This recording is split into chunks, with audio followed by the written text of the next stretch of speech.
Bonjour, bonjour, bienvenue à toutes et à tous sur Cocotte TV. Aujourd'hui, nouvelle vidéo de présentation. On vous parle d'un boîtier qui provient de chez Colink et qui se nomme le Stronghold Prism.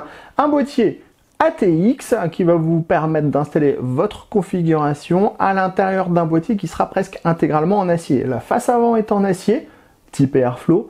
Le dessus du boîtier est en acier, type Airflow également. Et en plus, ça va être plutôt joli car de base, on retrouve 4 ventilateurs Umbra ARGB en 120 mm qui proviennent de la marque. Le côté gauche a le droit à un panneau en verre trempé qui s'ouvre avec une petite charnière et bien sûr vous allez le découvrir, le châssis est plutôt moderne, on a un grand cache alimentation et on a des possibilités d'intégration pour le water cooling. Proposé à un tarif de 109,90 €, ce Stronghold Prism est à découvrir tout de suite maintenant sur Cocotte TV. Nous voilà donc devant le Stronghold Prism. On commence avec les dimensions 216 mm de largeur sur 495 mm de hauteur, 400 mm de profondeur. On est sur un poids de 7,4 kg. C'est un boîtier qui est compatible ATX et cerise sur le gâteau, il est principalement en métal. C'est-à-dire que la face avant ici, elle est en métal. Le dessus, c'est plastique plus métal et on a ensuite, cette version gunmetal grey qui est absolument superbe avec les petits pieds qui sont gris anthracite. C'est assorti à la face avant, c'est assorti au dessus et ça vient bien trancher avec le noir. Clairement, très joli boîtier. On fait tout de suite le tour de ce boîtier. La face avant, elle est donc en acier avec du mesh sur l'avant pour pouvoir respirer à fond et on a également deux grilles sur le côté. C'est amovible, mais pour que ça soit amovible, il faut retirer la partie haute et ensuite on peut retirer la partie basse. Sur le côté gauche, on a un panneau en verre trempé avec des pourtours qui sont pas en noir, une petite languette, on ouvre, on ferme, c'est facile à utiliser. Dans le bas, des pieds en gunmetal également qui sont très assortis au reste du boîtier. Si on passe sur le côté droit, on va retrouver ici l'aération qu'on avait aussi sur le côté gauche et ici le panneau en acier en gunmetal. À l'avant, comme on le disait, on est sur un boîtier type Airflow.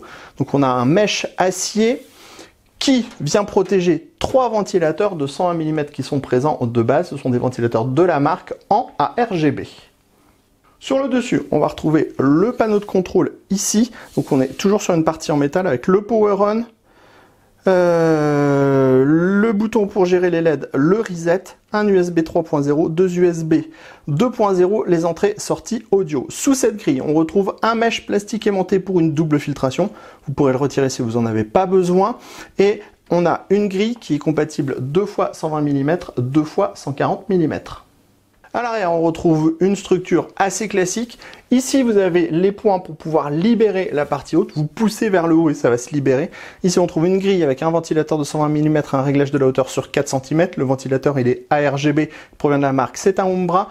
On a l'emplacement ici pour la plaque IO-Shield de la carte mère. 7 slots d'extension avec des caches ajourées non soudées, barrette free. Donc, c'est-à-dire que quand vous retirez tous les caches, vous avez un emplacement qui est complètement libre. Une grille d'aération ici et là, l'emplacement de l'alimentation sans cache, sans petit rubber en caoutchouc. On termine sous ce boîtier Colink Prism avec ici une grande grille d'aération qui est protégée avec un mesh plastique qui est lui aussi en version gunmetal. Il va ainsi protéger l'emplacement de la cage HD qui est dans la partie basse et également l'alimentation. On va également avoir ici les 4 pieds en plastique en gunmetal, c'est la même couleur que l'acier. On a 4 gros pads en caoutchouc et ici vous avez la petite tirette qui permettra de démonter la face avant. On va maintenant à l'intérieur de ce Stronghold Prism. On va avoir un châssis intégralement noir qui vient trancher avec le gunmetal, c'est très joli. Ici, le plateau de carte mère compatible ATX.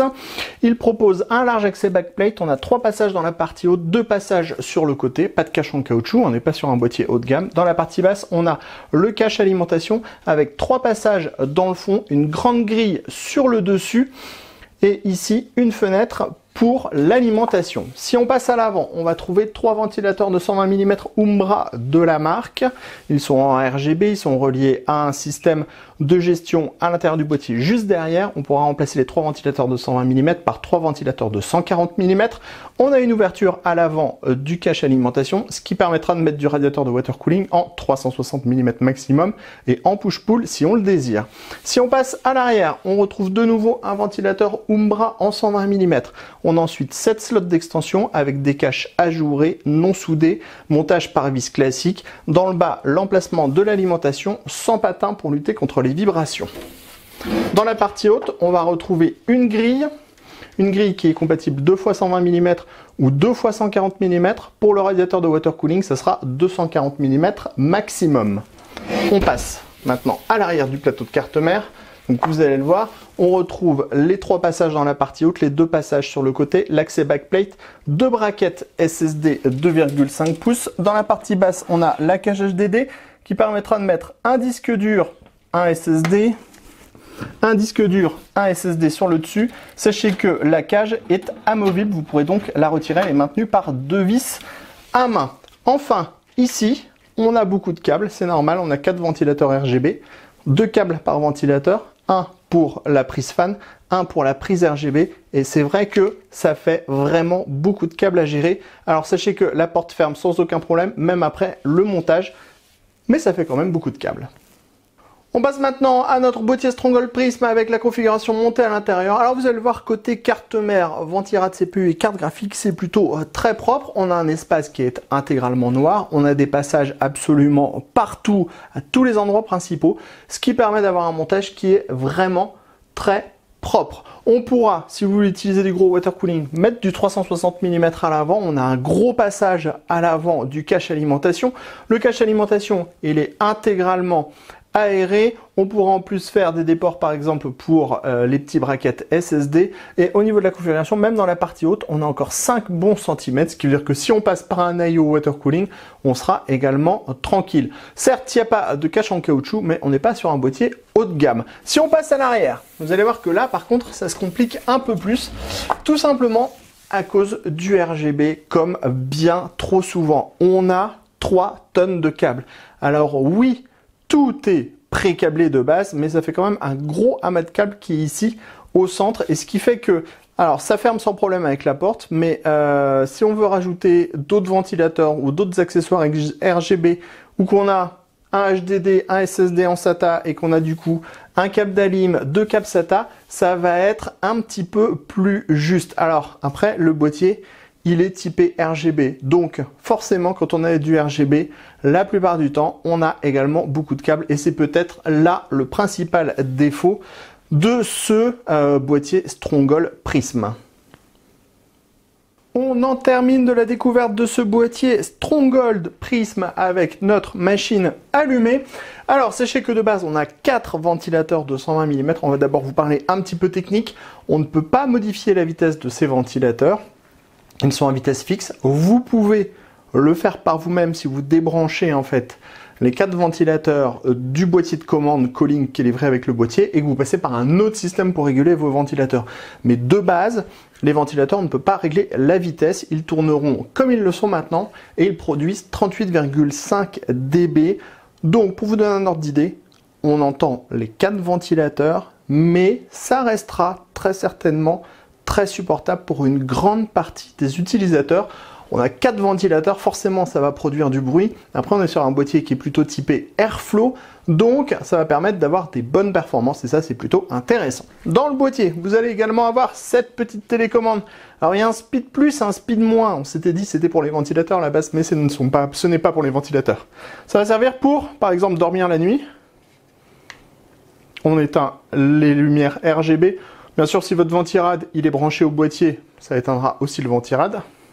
Et ensuite, on va pouvoir jouer des couleurs, hein, tout simplement. Vous avez vu, le RGB est plutôt pas mal parce qu'on l'a au centre du ventilateur, et on l'a aussi sur les pourtours. Alors, franchement, ça rappelle également le ventilateur AMD, donc c'est vraiment pas mal. Ensuite, on va voir différents modes. Alors, je vous montre les modes. On peut régler la luminosité également.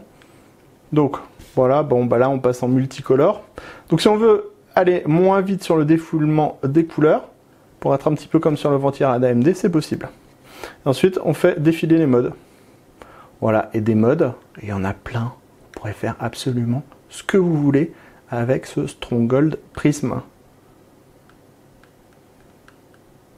Voilà. Bref, plein de choses. Plein de RGB. Du RGB à fond. Bref, un joli boîtier arc-en-ciel.